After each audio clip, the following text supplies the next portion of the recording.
every step of the way. Aussie Scotty breaks down in all-time interview with retiring GOAT. The Olympics has farewelled the GOAT in incredible fashion. Shaun White, a 5-time Olympian and arguably the greatest snowboarder in history, was in tears as he received a standing ovation following his final run in the halfpipe final on Friday.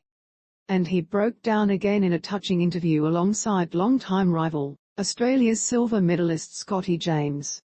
White finished fourth by 2.25 points after crashing out in his third and final run, while James was beaten to gold by Japan's Ayumu Hirano. The American great removed his helmet and hoisted it aloft as the crowd cheered his slow glide to the bottom of the course for the final time. "That's it," White could be heard saying. Stream over 50 sports live and on demand with Kayo. New to Kayo? Try 14 days free now. More news. Minutes later, he and James both broke down in a touching shared interview on Channel 7. James said, "I have had such great time here in Beijing. This has been such a special Winter Games. This guy is very, very special." White said, "I'm trying not to cry in the background." James was then asked, "How important this guy's been for the development of your sport?" He replied, "Well, it's okay to be upset, because I just about starting crying myself. I have never expressed it." To Shaun, obviously huge respect to him. "The guy is the GOAT." "Thank you," a choked-up White replied. James continued, "The ride here and to compete with him and be a rival over the years, he has been a rival over the years, it has been insane. What I have never said before, it's a really tough and interesting situation where you come up against a guy like Shaun White who I looked up to when I was younger. And I aspired to no doubt be like you. There's this level where I get to where I become competitive. I have a lot of respect for him. But as a competitor, I almost have to get rid of the respect because we're both out here. That's been an amazing journey to feel that emotion. And watch him do this thing, and me then becoming rivals with him."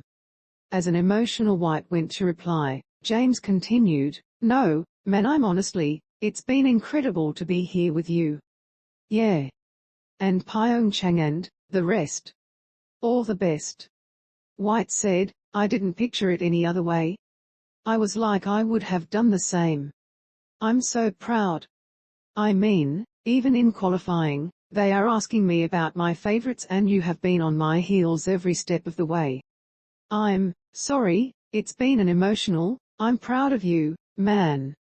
"Thanks," James replied as White added, "Truly proud." "Appreciate it," the Aussie answered. White then praised James' silver medal winning run, "Crushed it. I was seeing the switchback doubles to the deck, I was like, come on. You are just crushing them effortlessly. To see you throwing down is just awesome."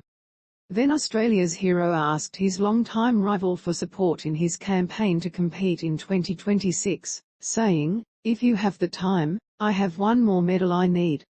If you want to help." White laughed as he replied, "I will back you." After White finished his final run, rivals lined up to farewell the legend of the sport.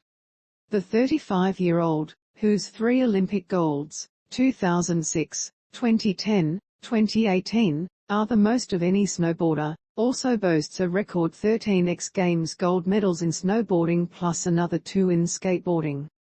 Having undergone 2 open heart surgeries before turning 1, White was mentored by legendary skateboarder Tony Hawk and turned professional in that discipline as a 16-year-old. He became the face of U.S. winter sports and of snowboarding around the world, inventing a number of tricks in the halfpipe competition including a trademark tomahawk which he deployed again in Beijing. Nicknamed the Flying Tomato for his flaming red locks, White was the first to pull off a double cork in the halfpipe, tricks requiring 2 off-axis flips in addition to spinning, by landing 3 different variations in the space of 2 weeks of practice at a specially built facility in 2009. In the Vancouver 2010 Olympics, he landed 3 double corks, including the tomahawk, a double Mac twist 1260, in the statement victory of his career. That sensational run came after he had already guaranteed gold with an earlier run. It was a victory lap for the ages, and set the sport on a path of stunning development over the next decade. Rivals tried to catch up to White, whose poor preparation and mistakes in competition saw him slump to fourth in 2014. But in Pyeongchang, he again returned to the peak, delivering a trick that nearly killed him months earlier. A cab double cork 1440, or YOLO flip, had left him with 62 stitches in his face and 5 days in intensive care after a training crash in New Zealand. Ayumu Hirano, who today finally claimed gold after twice winning silver medals, had delivered 2 1440s, 4 full rotations, on his run that year.